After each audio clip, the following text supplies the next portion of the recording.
Hello, কেমন আছেন? HD স্মৃতিকথার আরও একটি নতুন ব্লগে আপনাদেরকে স্বাগত। আর এখন সকাল 8:15, প্রায় 8:15 বা 8টা এরকমই হবে বাজে, এখন আমার ঠিক মনে নেই। আর ছেলেকে স্কুলে পাঠিয়ে দিয়েছি, দিয়ে ছেলেকে স্কুলে পাঠানোর পরে আমি সাধারণত যে কাজগুলো করি সেগুলোই করে নিয়েছি, নিয়ে আর একটু চা খেলাম। আর কিছু জামা কাপড় ডিটারজেন্টে ভিজিয়ে রেখেছিলাম, ওগুলোই কেচে ছাদে মেলে দিতে চলে এসেছি। কারণ সকাল সকাল কাজটাই শুরু করলাম। আমার মানে ডেলি রুটিন যেভাবে শুরু হয় সেভাবেই শুরু করেছি, কোনো ব্যতিক্রম আজকেও হয়নি। তো আজকে বেশ আকাশটা উজ্জ্বল চকচকে, দেখতে পাচ্ছেন প্রচণ্ড রোদ্দুর বার হয়েছে। আর আমি না 3তলা ছাদে এসে জামা কাপড় মেলে দিচ্ছি। ভাবলাম এখানে দিলে না কি হয়, তাড়াতাড়ি শুকনোও হয়ে যায়। এখানে রোদ্দুরটা খুব তাড়াতাড়ি পড়ে, যার জন্য জামা কাপড় খুব তাড়াতাড়ি শুকনো হয়ে যায়। পরে বলতে রোদ্দুরটা এখানে তাড়াতাড়ি চলে আসে, মানে এদিকে 3তলা ছাদের এদিকটায় রোদ্দুরটা খুব তাড়াতাড়ি, খুব সকালেই রোদ্দুরটা চলে আসে, যার জন্য এখানেই জামা কাপড় মেলে দিলাম। আর এগুলো শুধুই আমার দুষ্টু সোনার, মানে আমাদের জামা কাপড় এখনও কাচার বাকি আছে। তো সকালে ওর কিছু মানে জামা কাপড় সেগুলোই আমি এখানে মেলে দিচ্ছি। আর এগুলো দেখছেন এই কাপড়গুলো হাতে, এগুলো হচ্ছে সুতির, মানে পরা কাপড় থেকে কাটা অংশগুলো। খুব এগুলো নরম হয়, মানে যে কাপড়গুলো পরে পরে রাফিউস হয়ে গেছে, একদম ছিঁড়ে গেছে, সেই কাপড়গুলো আমি টুকরো টুকরো করে ছিঁড়ে রেখে দিই। তো মানে চোখো চোখো করে, বা ছিঁড়ে বলতে কেটে রাখি। আর এগুলো দিয়ে গা মোছাতে, মাথা মোছাতে খুব সুবিধা হয়। যদিও টাওয়েল দিয়ে মাথা মোছাই, কিন্তু টাওয়েল দিয়ে মোছানোর পরেও ওই পাতলা কাপড় দিয়ে মোছালে না জলটা পুরো সোপ করে নেয়। ওর একটু ঠান্ডার সমস্যা আছে, তো ওই জন্য ওই কাপড়গুলো দিয়ে আমার মুছতে খুব সুবিধা হয়। আর এই কাপড়গুলো না গায়ের মধ্যে মুছলে অত মানে খুব সফট, যেহেতু সুতির কাপড় খুব সফট। তো এইভাবে আমি কাপড় ছোটো থেকেই অনেক কাপড় কেটে কেটে ছোটো ছোটো করে রেখে দিতাম ওর জন্য। সকালে আজকে একটু তেল মাখছি, শ্যাম্পু করব। আমি সাধারণত যেদিন শ্যাম্পু করি সেদিনই আর কি তেলটা মাখি। বেশ 1-2 ঘন্টা আগে তেল মেখে একটু হালকা হাতে ম্যাসাজ দিই, দিয়ে আর বেশ কিছুক্ষণ রেখে দিই। বেশ কিছুক্ষণ বলতে প্রায় 2-3 ঘন্টা, বা কোনো কোনো দিন 1 ঘন্টার মধ্যেও শ্যাম্পু করে নিই। আমি ঘর মুছেছি, সেটা আমি পরে মানে একটু এধার ওধার করে এডিট করা হয়ে গেছে, দেখলে বুঝতে পারবেন।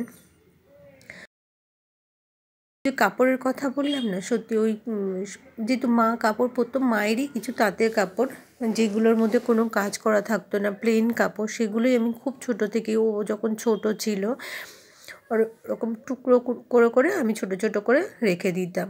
অনেক কাপড় জমতো, তার কারণ মুখ মোছাতে বা হাত টাত মুছিয়ে দিতে এই কাপড়গুলো খুবই ভালো, মানে বাচ্চাদের না একটু নরম কাপড় হলে খুব ভালো হয়।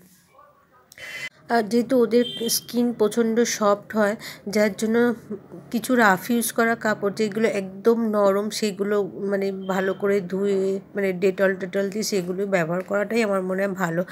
যদিও আমার হাজব্যান্ড মানে শপিং মল থেকে দামি দামি টাওয়েল কিনে নিয়ে আসতো, যেগুলো খুবই সফট, কিন্তু আমার মনে হয় এই সুতির কাপড়গুলো তার থেকে খুবই ভালো, যেগুলো ওর মাথা মোছাতে বা গা হাত পা মোছাতে আমার ভীষণ কাজে লাগতো।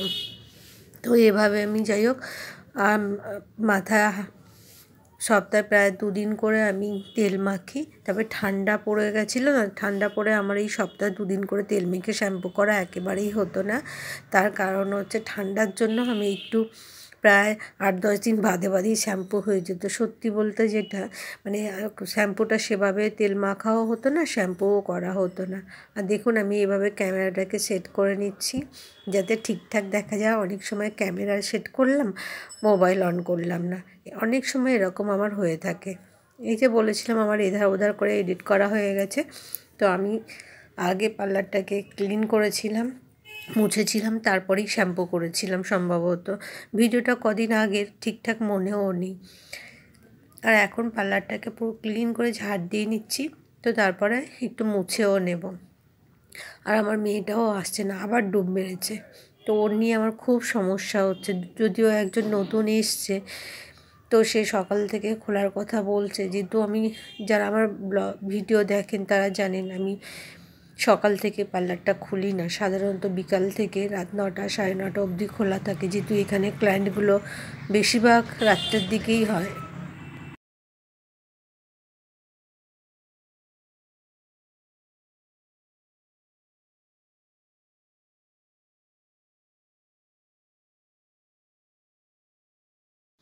এটা কেনার পর না বেশ মানে মোছামুছি করতে ভীষণই সুবিধা হয়েছে, কারণ বেশ হাতও লাগাতে হয় না, জলটাও এখানে নিংড়ে বার হয়ে যায়, আর সময়ও অনেকটা কম সময়ের মধ্যে হয়েও যায়।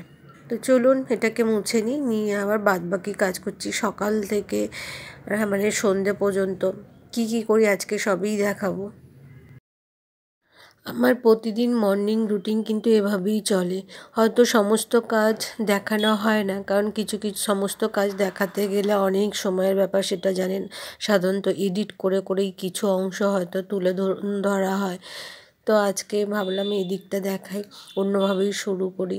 তো সেই জন্যই আজকে এই কাজগুলো করা বলে এই কাজগুলো তো করতেই হয়, কিন্তু মানে এই কাজগুলো আর কি দেখানো।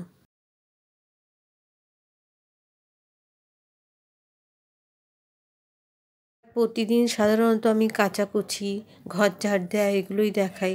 তো আজকে ভাবলাম না, রান্না এগুলোই দেখাই। ভাবলাম আজকে না, এগুলো দেখাবো না, আজকে অন্য কিছু দেখানো যাক। সেই জন্য আমার চান রেডি হয়ে গেছে, চান করা রেডি হয়ে গেছে। পুজো করব, এখনও পুজো করা হয়নি, তো ভাবলাম একটু ক্রিম লাগিয়ে নিই আর একটু সিঁদুরটা পরে তারপরেই যাব পুজোর দিকে। আর আজ আমি দুপুরে রান্নার জোগাড় করে তারপরে পুজো পাঠ করেছিলাম। আর আজকে আর আমি দুপুরে রান্না বা কোনো দুপুরের কাজকর্ম দেখালাম না, একেবারে চলে এসেছি ইভিনিং, মানে বিকালের দিকে চলে এসেছি। আর এখন আমি ছেলের জন্য বানাচ্ছি পিৎজা। তো পিৎজা আমি বানাতে একেবারেই পারি না, সেই বলে দিল আমি ব্রেড আনছি, মা পিৎজা বানিয়ে দাও। ব্রেড দিয়ে পিৎজা, তো ওটাই বানাচ্ছি, দেখি কেমন হয়। তো এটা খেয়েই ও মানে টিউশন যাবে। তো আমি এখন রেডি করছি, এর জন্য নিয়েছি পেঁয়াজ, ক্যাপসিকাম, আর সম্ভবত দিয়েছিলাম অল্প একটু বিনস, এগুলোই দিয়েছিলাম। তো এই ব্রেডটাকে প্রথমে হালকা একটু সেঁকে নিলাম। সেঁকে নেওয়ার পরে একটু বাটার, হ্যাঁ বাটার দিয়ে তার উপরে ওই টমেটো সসটা দিতে আমি ভুলে গেছিলাম। তো সেই মনে করিয়ে দিল, সেই আমাকে বলে দিল মা এইভাবে বানাও, আমাকে আবার ইউটিউবে সার্চ করে দেখিয়ে দিল এইভাবে তুমি বানিয়ে দাও আমাকে। ব্রেডের সাইডের অংশটা এভাবেই আমি চারিধার থেকে কেটে নিয়ে আর ব্রেডটাকে বাটার দিয়ে ভালো করে উল্টে পাল্টে নিয়ে তার মধ্যে পেঁয়াজ, ক্যাপসিকাম আর বিনস এগুলোই দিয়েছি। তার আগে অবশ্য আমি দিয়েছিলাম টমেটো সস দেওয়ার পরে এবার আমি দিয়ে দিলাম চিজ। ও আর আমি এদিকে ভয়েস দিচ্ছি, তার মধ্যেই আমার দুষ্টু ডাকছে আমাকে, ও ড্রয়িংয়ে যাচ্ছে। তো কিছু কথা মনে পড়েছে, আবার রাস্তা থেকে ফিরে এসে মা করতে শুরু করে দিয়েছে। যাই হোক, ওর সঙ্গে কথা বলে এসে আবার বসলাম। আর এখানে চিজ দিচ্ছি, চিজটাকে দিয়ে একটু ঢাকা দিয়ে দেবো যাতে ওটা একটু মেল্ট হয়ে যায়। আর এর মাঝখানে বলে রাখি, ভিডিওটা ভালো লাগলে অবশ্যই লাইক করবেন, কমেন্ট করবেন, আপনাদের মতামত জানাবেন, ভালো লাগলেও জানাবেন, খারাপ লাগলেও জানাবেন, কী ধরনের ভিডিও দেখতে চান সেটা জানাবেন। ভিডিওটা আজ এই পর্যন্ত, দেখা হবে আরও একটা নতুন ভিডিওতে।